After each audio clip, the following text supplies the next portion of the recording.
Setelah penjelasan mengenai bab 10, kami akan melanjutkan dengan studi kasus 10.2 yang berjudul The Failed Transformation of BP.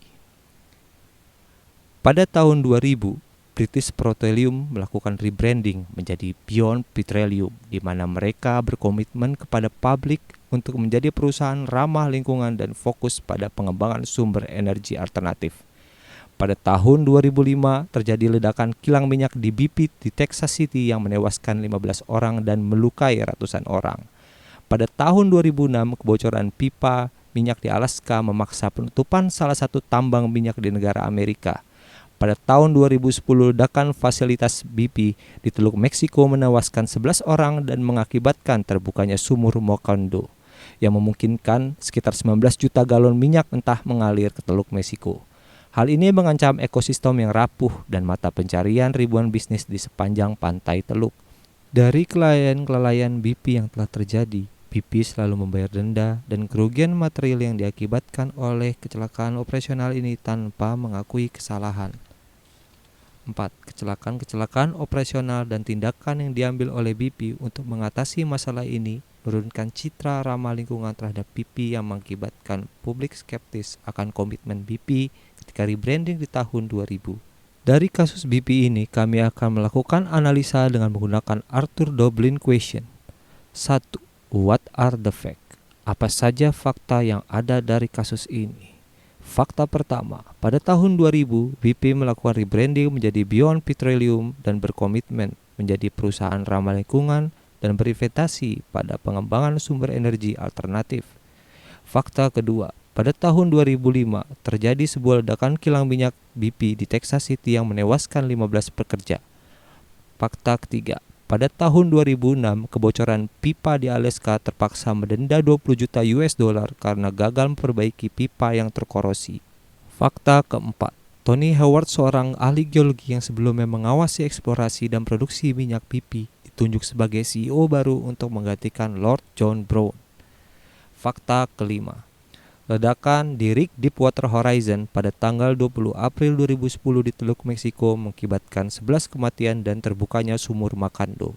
Segala gugatan terhadap yang terlibat telah diselesaikan 2 tahun setelahnya, tetapi tidak adanya pengakuan pertanggungjawaban dari BP atas pelanggaran tersebut.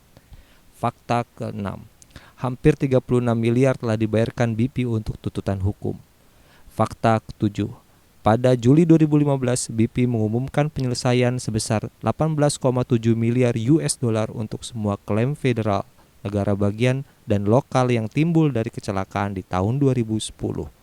What can you guess about the fact you don't know? Apa yang bisa Anda tebak tentang fakta yang tidak Anda ketahui? 1. BP lebih mengutamakan untuk memaksimalkan margin keuntungan tanpa memikirkan dampak terhadap lingkungan dan keselamatan kerja. 2. Tidak adanya komitmen dari BP untuk melakukan perubahan yang dijanjikan. 3. Tuntutan yang ada dan dibayarkan oleh BP hanya dianggap sebagai biaya dalam menjalankan bisnis. 4. Dalam kasus Deepwater Horizon, tidak adanya kesiapan perusahaan dalam menangani kesalahan perhitungan dalam resiko ini. 5. BP dalam setiap kesalahan yang dilakukan tidak adanya pengakuan pertanggungjawaban atas kesalahan yang dibuat. 6. BP juga membatasi akses ke rekaman video sehingga tidak adanya transparansi dan terkesan menutupi akibat dari meledaknya rig di Teluk Meksiko. 7. BP melalui perwakilannya Geoff Morrell juga memberikan komentar yang memberikan kesan bahwa kejadian yang telah terjadi di Teluk Meksiko tidak separah yang orang takutkan. Padahal kejadian tersebut akan terus dirasakan oleh generasi mendatang. What do the facts means? Apa arti dari fakta-fakta yang ada? 1. Apa yang telah dilakukan oleh BP bertentangan dengan komitmen yang dijanjikan perusahaan ini. Hal tersebut dapat dilihat dari aksi BP yang hanya mengejar profit semata tanpa mempedulikan keselamatan kerja dan lingkungan sekitar. 2. Perusahaan BP juga dinilai tidak memperhitungkan segala resiko keselamatan operasional yang ada. 3. Denda-denda yang muncul akibat kecelakaan pun hanya dianggap sebagai biaya bisnis semata. Transparansi juga tidak diterapkan dalam kasus Deepwater Horizon.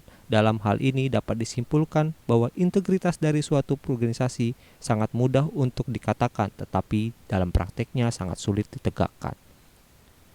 What does the problem look like through the eyes of the people involved? Dari sisi BP, kita melihat bahwa muncul 1. Kerugian akibat penutupan sumur minyak. 2. Pandangan negatif akan muncul terhadap BP. 3. Adanya biaya yang dikeluarkan untuk membayar denda serta tuntutan hukum dari kecelakaan yang terjadi. 4. Turunnya saham BP akibat adanya pandangan negatif terhadap BP. Sedangkan di sisi US dan negara bagian sekitar tempat jadinya kecelakaan, muncul kerugian 1. Rusaknya alam akibat kecelakaan operasional BP. 2. Banyaknya penyakit yang muncul sebagai akibat dari ekosistem yang tercemar. 3. Dampak perekonomian sangat terasa di sektor pariwisata, perikanan, dan perdagangan di sekitar Teluk Meksiko. What will happen if you choose one thing rather than another? Jika BP lebih mengutamakan kesehatan dan keselamatan pada operasional fasilitas, BP dapat meminimalisir terjadinya kecelakaan tersebut dalam kegiatan operasional. Merujuk pada komitmen-komitmen yang sudah dibuat oleh BP, integritas organisasi ini dipertanyakan dengan munculnya kecelakaan-kecelakaan yang terjadi. Dengan berpegang teguh terhadap komitmen publik yang sudah dibuat, BP dapat mengambil tindakan yang lebih baik dalam penyelesaian masalah hukum yang muncul. Contohnya, BP dapat mengakui kesalahan yang terjadi dan melakukan perbaikan menyeluruh terhadap sistem operasional BP. Dilakukannya hal tersebut dapat memperbaiki citra BP di mata masyarakat. What do your feelings tell you? Dalam kasus ini, dapat dilihat etika dalam bisnis adalah sebuah oksimoron karena bisnis dan etika saling bertolak belakang. BP memilih untuk memaksimalkan margin keuntungan dan mengabaikan integritas organisasi yang telah diumumkan kepada publik. Komitmen mereka untuk menjadi perusahaan ramah lingkungan dianggap angin lalu akibat tindakan-tindakan yang mereka ambil dalam menyelesaikan masalah operasional. What will you think of yourself if you decide one thing or another? Jika kita pandang dalam sisi bisnis, kita tidak perlu mengkritik tindakan-tindakan yang diambil oleh BP dalam menyelesaikan masalah ini. Membayar denda-denda yang muncul lebih menguntungkan bagi BP dibanding jika mereka memperbaiki seluruh sistem kegiatan operasional yang ada.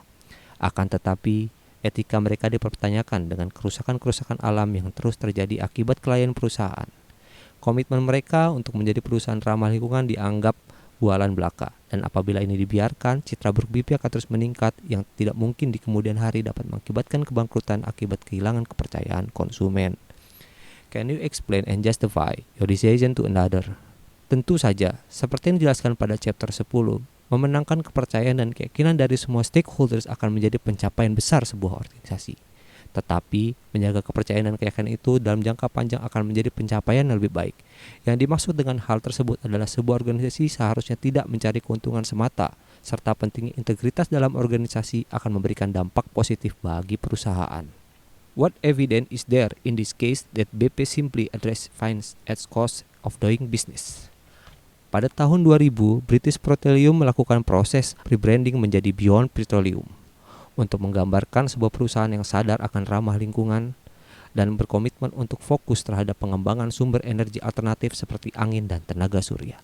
Namun, komitmen sebagai perusahaan yang sadar akan masalah lingkungan tampaknya tidak mencakup standar pengoperasian fasilitas BP di seluruh dunia. Kecelakaan operasional BP yang terus terjadi sejak tahun 2005 sangat merugikan alam dan masyarakat sekitar, menggambarkan bahwa BP tidak berusaha memperbaiki sistem operasional penambangan minyak mereka. Setiap terjadinya kecelakaan penambangan minyak, BP akan membayar denda serta mengganti rugi tanpa mengajukan banding dan mengakui kesalahan mereka ke publik. Hal ini mendukung tuduhan bahwa pembayaran denda akibat kecelakaan penambangan minyak adalah hal yang dianggap wajar oleh BP dan biaya ini dihitung sebagai biaya operasional bisnis mereka. BP Chief Executive Officer Tony Howard argued that changing the culture of 100,000 person company couldn't happen overnight. He had been in charge for 3 years before the Deepwater Horizon spill, where critics tried to expect more change than they saw. Sejak BP melakukan rebranding di tahun 2000 untuk menjadi perusahaan ramah lingkungan dan berfokus pada pengembangan energi alternatif, munculnya kecelakaan-kecelakaan operasional yang terus terjadi mengisyaratkan bahwa BP tidak peduli akan masalah lingkungan dengan tidak memperbaiki sistem operasional dan sistem keselamatan penambangan minyak mereka. Pada tahun 2010, kecelakaan Deepwater Horizon terjadi 10 tahun sejak rebranding dilakukan. 10 tahun waktu yang cukup untuk memperbaiki sistem operasional mereka. Ditambah lagi sebelumnya sudah terjadi kecelakaan operasional lain yang seharusnya membuat BP sadar akan pentingnya perbaikan pada sistem operasional mereka. Para kritik pantas berekspektasi lebih terhadap CEO baru Tony Howard walaupun pada tahun 2010 dia baru saja menjalankan pemimpinan BP selama 3 tahun. Dia setuju untuk menjadi CEO BP dan dia seharusnya sudah belajar dari pengalaman-pengalaman sebelumnya. Ditambah lagi, ketika dia ditunjuk untuk menggantikan CEO sebelumnya, dia berjanji untuk fokus terhadap perbaikan sistem operasional BP yang lebih mengutamakan keselamatan. Has BP been successful in its move beyond petroleum? Dilihat dari rekam jejak BP sejak proses rebranding, bisa kita katakan bahwa mereka belum bisa memenuhi janji mereka untuk berkomitmen terhadap masalah lingkungan dan fokus terhadap pengembangan sumber energi alternatif. Kecelakaan operasional yang terus terjadi menggambarkan buruknya sistem operasional penambangan minyak mereka yang berdampak dengan keselamatan lingkungan. How can BP begin to restore its reputation going forward?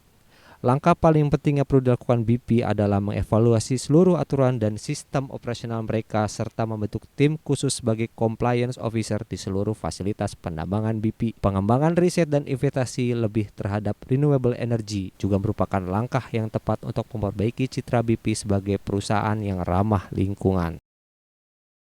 Demikian presentasi dari kelompok kami. Atas perhatiannya kami ucapkan terima kasih.